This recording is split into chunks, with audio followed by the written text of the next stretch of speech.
Natural and man-made water sources such as rivers, lakes, dams, streams, and stormwater tanks may contain living microorganisms, bacteria, fungi, or non-living structures like viruses, which can be harmful for human health.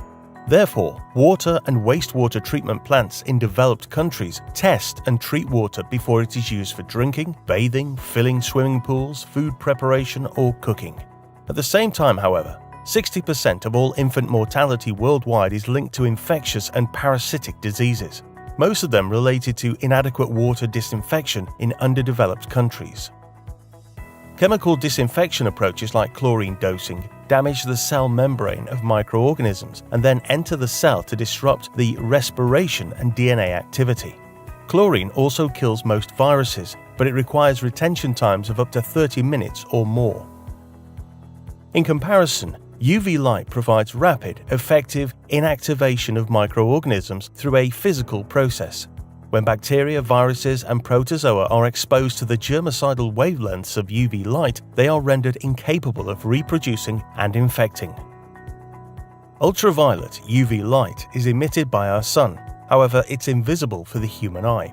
On the electromagnetic spectrum, it's positioned between X-rays and visible light, with wavelengths between 100 and 400 nanometers.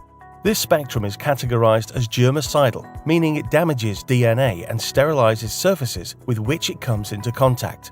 For humans, suntan and sunburn are familiar effects of exposure of the skin to UV light, along with an increased risk of skin cancer.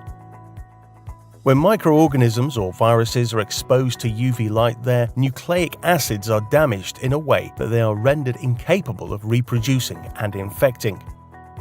Bacteria absorb light for growth process, therefore high-energy UV light is absorbed as well and enters cellular RNA and DNA.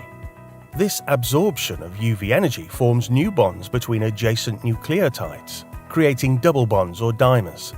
The longer the exposure to UV light, the more the thymine dimers are formed in the DNA, and the greater the risk of an incorrect repair or missed dimer. If cellular processes are disrupted because of an incorrect repair or remaining damage, the cell cannot reproduce or infect anymore. It has been proven that UV light treatment is a rapid and effective way to inactivate a wide list of pathogenic bacteria and viruses.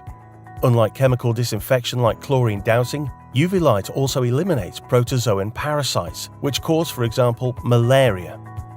However, UV disinfection is usually a single-pass treatment, and if used insufficiently, bacteria strains could regrow during transportation from treatment facilities to private households.